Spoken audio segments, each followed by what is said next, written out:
3.2 question number 1, complete the following activity. एक AP आपको दिया है, उसके हिसाब से आपको एक सीक्वेंस दिया, उसके हिसाब से यहाँ पर जो पूछा गया उसकी वैल्यू निकालनी है। ए मतलब क्या होता है, T1 होता है। T1 की वैल्यू कितनी है, T2 की, T2 यानी सेकेंड टर्म, 8, T3 यानी थर्ड टर्म। अब यहाँ चाहो तो अगर 1 भी लिख दो तो भी कोई प्रॉब्लम नहीं है। T2 माइनस T1, ये दोनों को सेपरेट करेंगे, 8 माइनस 1 7, T3 माइनस T2 यानी 15 माइनस 8 कितना हुआ, तो D की वैल्यू कितनी हुई, 7 हुई। T1 3, T2 T3 T4 12, T2 minus T1 6 minus 3 3। Answer negative आने वाला है या पॉजिटिव आने वाला है, कैसे पता चलेगा? अगर ये असेंडिंग ऑर्डर दिया है, सीरीज अगर नंबर बढ़ते जा रहे तो नाम डिफरेंस पॉजिटिव आएगा, और सीरीज अगर कम होते जा रही है डिक्रीजिंग ऑर्डर में तो वो माइनस में आएगा। क्लियर? हाँ, T3 minus T2 9 minus 6 3, D की value 3।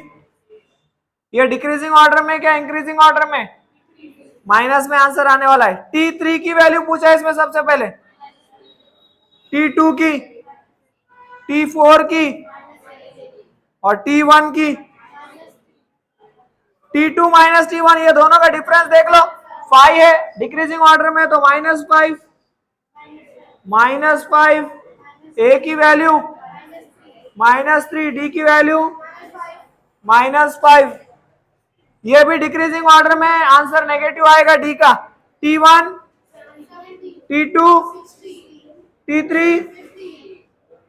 A is equal to D is equal to -10। Clear है क्या? ठीक है, प्रैक्टिस सेट 3.2 क्वेश्चन नंबर 1 हम लोग कर चुके। क्वेश्चन नंबर 2 से सॉल्व करने के लिए हमें एक फॉर्मूले की हेल्प लगेगी, जो है टर्म फॉर्मूला। कोई भी टर्म अगर सीक्वेंस में हमें फाइंड आउट करना हो, एपी में फाइंड आउट करना हो, तो ये फॉर्मूले की हेल्प लगेगी। फॉर्मूला है Tn is equal to A plus N minus 1 into D. ये फॉर्मूले की हेल्प से हम लोग आगे का प्रैक्टिस सेट सॉल्व करेंगे।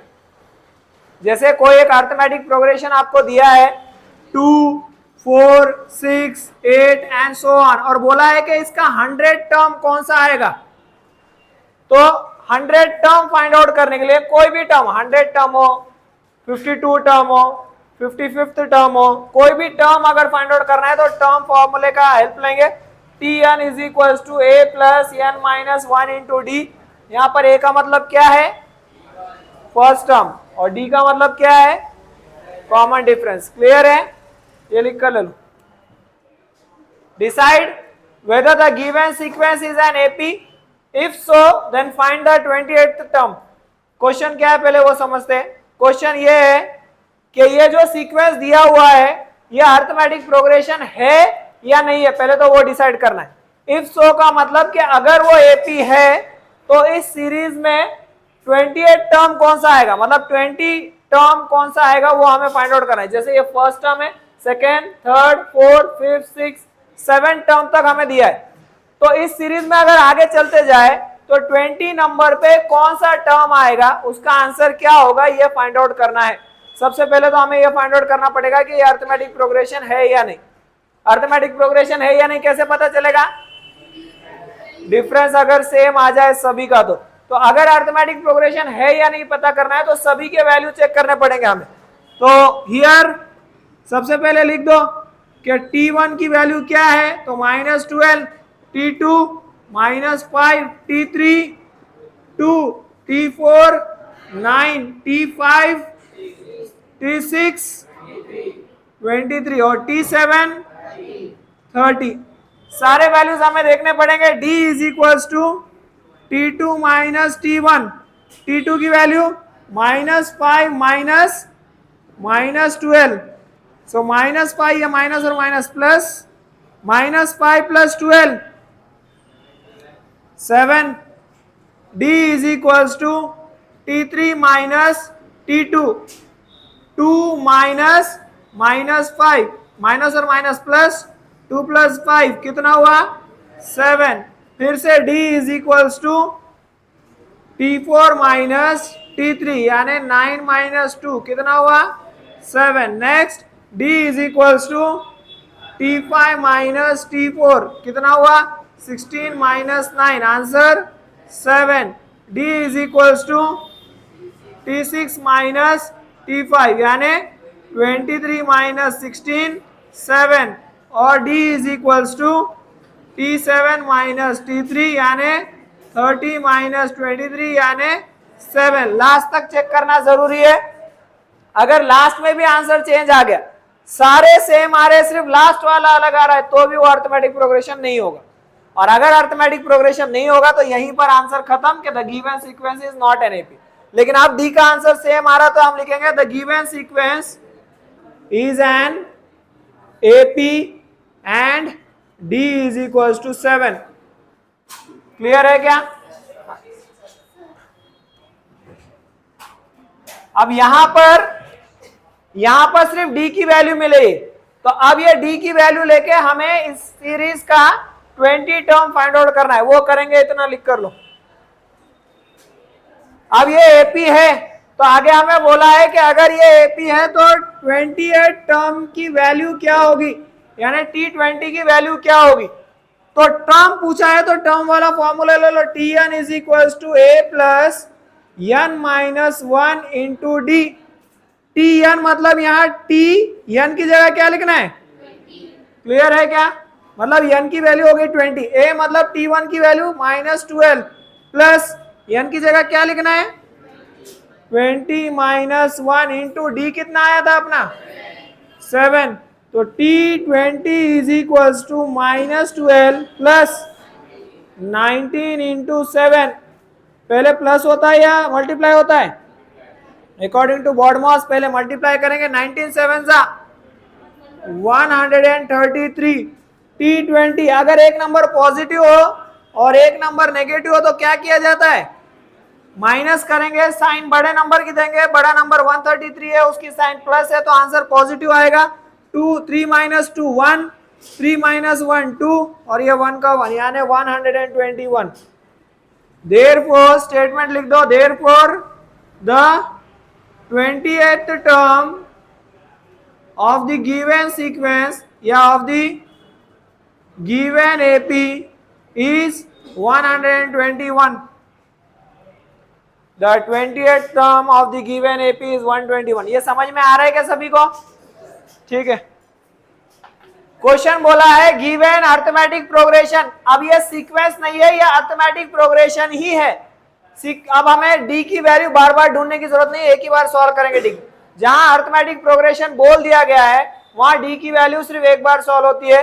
इन द गिवन एपी, ये जो एपी है इसमें हमें कौन सा टर्म ढूंढना है, फाइंड द 24 टर्म। कौन सा फाइंड आउट करना है, यानी T24 का आंसर क्या होगा ये हमें ढूंढना है। तो सबसे पहले हम यहां पे लिखेंगे हियर T1 यानी A, इसकी वैल्यू है 12, T2 16, T3 20, T4 24। D की वैल्यू निकाल लेंगे, D is equal to T2 minus T1 यानी 16 - 12 कितना हुआ 4। D की वैल्यू है 4, A की वैल्यू है 12।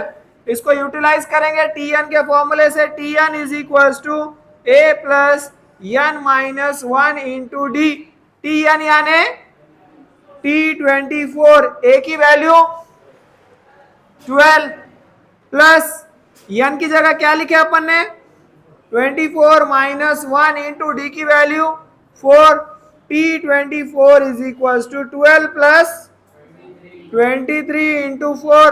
T24 is equal to 12 plus 92। T24 is equal to 104, यानी जो 24 टर्म रहेगा इस एपी का उसका आंसर क्या होना चाहिए। तो स्टेटमेंट लिख दो, therefore the 24th term of the given AP is 104। समझ में आ रहा है क्या? ये कोई प्रॉब्लम है इसमें? करो 4th और 5th सॉल्व करो। Question number 6, find how many 3 digit natural number are divisible by 5। 3 digit natural number divisible by 5, जहां पे भी हाउ मेनी हाउ मच ये सारे टर्म आ रहे वहां पे हमें फाइंड आउट करनी होती है n की वैल्यू। कितने टर्म्स 3 डिजिट में ऐसे हैं जो किससे डिवाइड होते हैं? 5 से। 3 डिजिट नंबर कहां से स्टार्ट होते हैं? 100 से होते हैं। कहां जाके खत्म होते हैं? 999। तो इतने टर्म्स ढूंढना गिनते बैठेंगे तो नहीं पॉसिबल है, और उसमें भी सारे नहीं गिनना है, सिर्फ वो गिनना है जो 5 से डिवाइड होते। ठीक है, 5 से दो टाइप के नंबर डिवाइड होते हैं, एक वो जिसके लास्ट में 0 आ रहा हो, एक वो जिसके लास्ट में 5 आ रहा हो। जैसे 100 इसके लास्ट में 0 आ रहा है, या 1000 इसके लास्ट में 0 आ रहा है। अब 3 डिजिट की बात कर रहे हो तो 100 बोलो। जो नंबर डिवाइड होगा नेक्स्ट वो होगा 105, क्योंकि लास्ट में 5 आ रहा है। 106 नहीं हो सकता, 7 नहीं, 8 नहीं, 9 नहीं, 110 हो सकता है। तो ऐसे ही गिनते जाना है हमें 999 तक कि कौन से नंबर 5 से डिवाइड होंगे। तो जिसमें भी लास्ट में 5 आ रहा हो या 0 आ रहा हो वो डिवाइड हो जाएगा 5 से। तो स्टार्ट कैसे करेंगे? The 3 digit natural numbers divisible by 5 are 100। पहला नंबर सबसे पहले कौन सा होगा? 100। इसके बाद कौन सा आएगा? 105। उसके बाद अब ऐसे अगर चलते जाएंगे तो लास्ट नंबर 999 है, ये तो डिवाइड नहीं होगा 5 से। उससे पहले आता है 996, ये भी नहीं होता है। इससे पहले आता है 998 जो नहीं होता है। 997 ये भी नहीं होगा। 996 भी नहीं होता है, तो कौन सा होगा? 995, ये डिवाइड होगा 5 से।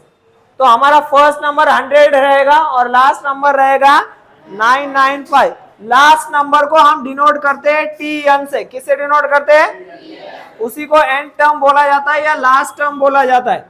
यहां पर हियर इस सीरीज में, अब ये AP है, इस सीरीज में T1 यानी A की वैल्यू है 100, T2 की वैल्यू है 105, T3 की वैल्यू है 110 और TN की वैल्यू है 995। क्लियर है क्या सभी को? D is equals to T2 minus T1, that is 105 minus 100 कितना हुआ? 5। D की वैल्यू कितनी हो गई? अब सारे नंबर अगर एक ही नंबर से डिवाइड होंगे तो वो AP ही रहेगा, तो इसको बार बार सॉल्व करने की जरूरत नहीं है हमें। अब अगर ये वैल्यू मिल चुका है तो n की वैल्यू फाइंड आउट करना है। n की वैल्यू फाइंड आउट करने के लिए वही फॉर्मूला यूज होगा TN वाला। TN is equal to A plus n minus 1 into D। यहां n की वैल्यू पता नहीं है, हमें पता करना है, लेकिन लास्ट टर्म की वैल्यू पता है। लास्ट टर्म की वैल्यू क्या है? मतलब पूरे TN की वैल्यू है 995। A की वैल्यू 100 प्लस n की वैल्यू पता करना है, तो n माइनस 1 इंटू D की वैल्यू 5। यह 100 को इधर लाओ, इधर प्लस है तो इधर आकर 995 minus 100 is equal to n minus 1 into 5। 895 is equal to n minus 1 into 5। ये 5 इंटू में उसको इधर लाओ, 895 divided by 5 is equal to n minus 1। ये जैसे ही 5 हट जाएगा इसका ब्रैकेट भी हट जाएगा, क्योंकि वहां पे कोई और टर्म बचा नहीं है।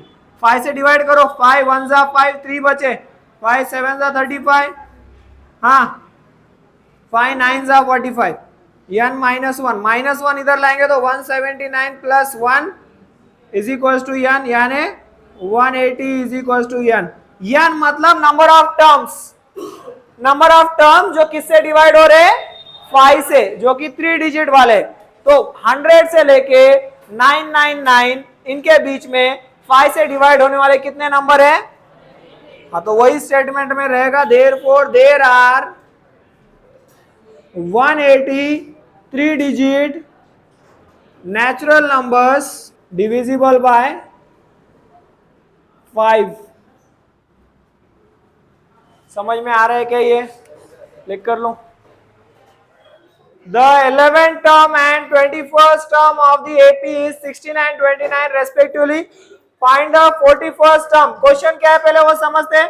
क्वेश्चन ये है कि AP में जो 11 टर्म है, 11 टर्म यानी T11, इसकी वैल्यू है 16 है.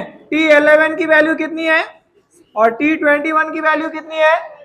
तो हमें फाइंड आउट करना है कि T41 की वैल्यू कितनी होगी. ये क्वेश्चन इंपॉर्टेंट है, ये एग्जाम में पहले भी आ चुका है, आने के चांसेस भी है. In an AP the 11th term is 16 and the 21st term is 29. Then find the 41st term. ये अगर सॉल्व करना है तो इसका फॉर्मूला है Tn is equals to A plus n minus 1 into D. Tn यानी क्या है इधर T41. A की वैल्यू है क्या अपने पास, नहीं. 41 माइनस 1 D की वैल्यू. तो इसको सॉल्व करने के लिए क्या लगेगा, ए और डी की वैल्यू जो अपने पास है नहीं वो निकालनी पड़ेगी. वो कैसे निकालेंगे, जो दिया है उससे. यहाँ पे भी T11 बोला है तो Tn का ही फॉर्मूला यूज होगा. Tn is equal to A plus n minus 1 into D. Tn यानी T11. A की वैल्यू नहीं पता तो A, n मतलब 11 माइनस 1 इंटू डी. T11 की वैल्यू पता है अपने को तो T11 निकालो, उसकी जगह 16 लिखो. 16 is equal to A plus 10D. इसको ऐसे भी लिख सकते हैं, that is A plus 10D is equal to 16. ये समझ में आ रहा है क्या यहाँ तक. Equation number 1. इसको आगे सॉल्व नहीं कर सकते इसलिए उसको इक्वेशन बना दिए. इसको ऐसे ही सॉल्व करेंगे. Tn is equal to A plus n minus 1 into D. Tn यानी क्या है T21 is equal to A की वैल्यू नहीं पता तो A, n की जगह क्या लिखना है 21 माइनस 1 इंटू डी. T21 पूरी वैल्यू कितनी है तो T21 निकाल दो, 29 लिख दो. A plus 20D that is A plus 20D is equal to 29. अब अगर इसमें यहाँ देखोगे इक्वेशन 1 में तो A एक वेरिएबल है, D एक वेरिएबल है. यहाँ पे भी A है और D है, दोनों में सेम है A. ये है लीनियर इक्वेशंस इन टू वेरिएबल जो चैप्टर नंबर 1 था आपका. दोनों में दो दो वेरिएबल्स आ रहे हैं, दोनों का पावर 1 है तो लीनियर इक्वेशन है. जब लीनियर इक्वेशन होते हैं तो हमें देखना होता है कोई टर्म सेम है क्या. कौन सा टर्म सेम है, तो अगर सेम टर्म है तो उसके आगे की साइन चेक करेंगे. ए से पहले कोई साइन नहीं है मतलब प्लस है, यहाँ भी ए के सामने कुछ नहीं है मतलब. अगर साइन भी सेम है तो हम करेंगे subtraction. So subtracting equation 1 and 2, जिसमें बड़े नंबर दिख रहे हैं वो ऊपर लिखो. यानी A plus 20D is equal to 29. A plus 10D is equal to, separate करते हो क्या होता है, ये सारे साइन अपोजिट हो जाते.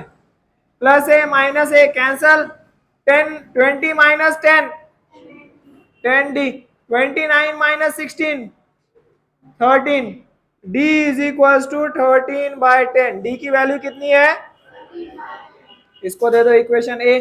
ये वैल्यू पुटअप करो इक्वेशन 1 में या 2 में, आपको A का आंसर मिल जाएगा. 1 में करते हैं putting D is equal to 13 by 10 in equation 1. Equation 1 क्या है, A plus 10D is equal to 16. A plus 10 into D की value 13 by 10 is equal to 16. ये 10 और 10 cancel. A plus 13 is equal to 16. A is equal to 16 minus 13. A is equal to 3. अब A की value है, D की value है, तो इसमें पुटअप कर देंगे. तो A की जगह क्या लिखेंगे 3 और D की जगह पर 13 बाय 10. यहां लिख दो from equation A and B. Solve करेंगे. T41 is equal to 3 plus 40 into 13 by 10. 0 0 cancel. T41 is equal to 3 plus 4 13 जा या 13 4 जा 52. T41 is equal to 55. यानी जो 41st टर्म रहेगा हमारा वो क्या रहेगा, स्टेटमेंट लिख दो, therefore the 41st term of the given AP is 55। Clear है क्या सभी को? ये क्वेश्चन बहुत इंपॉर्टेंट है, लिख कर लो। In this AP 11, 8, 5 and 2 which term will be minus 151? Question ये है कि अगर ये एपी ऐसे ही चलता जाए, यहाँ पे देखो वैल्यू कम हो रही है, पहले 11 था, फिर 8 हुआ, फिर 5 हुआ, फिर 2 हुआ, अब नेगेटिव में जाएगा, जीरो के नीचे जाएगा, तो कौन सा टर्म अगर ऐसे ही इसको चलते जाए तो कौन सा टर्म माइनस 151 होगा? जैसे फर्स्ट टर्म 11 है, सेकेंड टर्म 8 है, third term, fourth term, fifth term कुछ तो होगा, सिक्स टर्म कुछ तो होगा, कौन सा टर्म माइनस 151 होगा?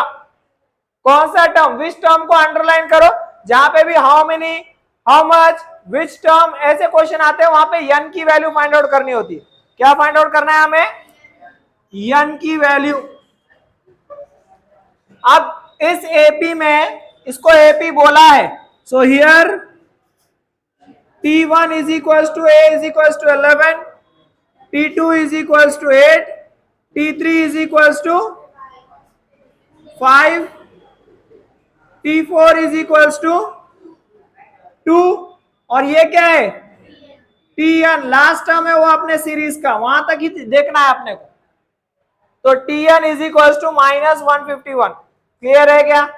कौन सा फॉर्मूले से करेंगे? Tn के फॉर्मूले से। पहले D की वैल्यू निकालेंगे, D is equals to T2 minus T1, 8 minus 11, series कम हो रही है यानी नेगेटिव आंसर आएगा। D is equals to, formula वही है अपना, Tn is equals to A plus n minus 1 into D. n की वैल्यू फाइंड आउट करनी है अपने को। Tn की वैल्यू अपने पास कितनी है? तो पूरे Tn को निकालो, माइनस 151 लिख दो। A की वैल्यू 11, n की वैल्यू,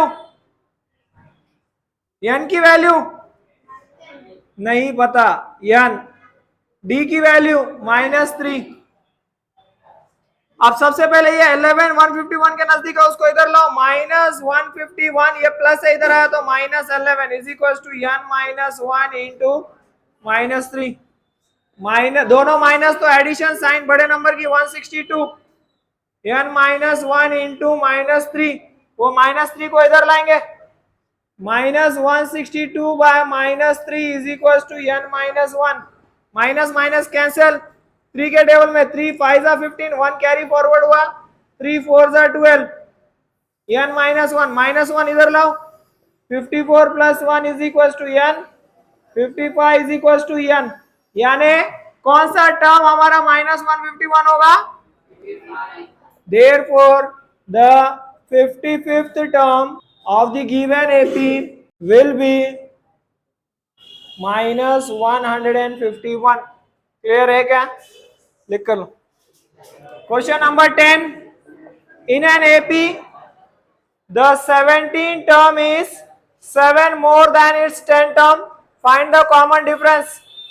बातें हो गई तो यहां देखो, क्वेश्चन ये है कि एक एपी है जिसमें जो 17 टर्म है, इसकी जो वैल्यू है वो 7 ज्यादा है इसके 10th टर्म से। एक एपी है जिसमें 17 टर्म की जो वैल्यू है वो 7 मोर है, 7 ग्रेटर है किससे? 10 टर्म से। अब इसको सॉल्व करने के लिए क्या क्या लगेगा हमें? T17 और T10 की वैल्यू लगेगी। T17 की वैल्यू निकाल लेते हैं। T17 is equals to question mark, Tn is equals to A plus n minus 1 into D. T17 is equals to A plus 17 minus 1 into D. ना A की value पता है ना D की पता है। T17 is equals to A plus 16D, equation number 1। आगे solve करते हैं। और क्या चाहिए? T10 चाहिए। Tn is equals to A plus n minus 1 into D, यानी T10 is equals to A plus 10 minus 1 into D. यानी T10 is equal to A plus 9D। Equation number 2।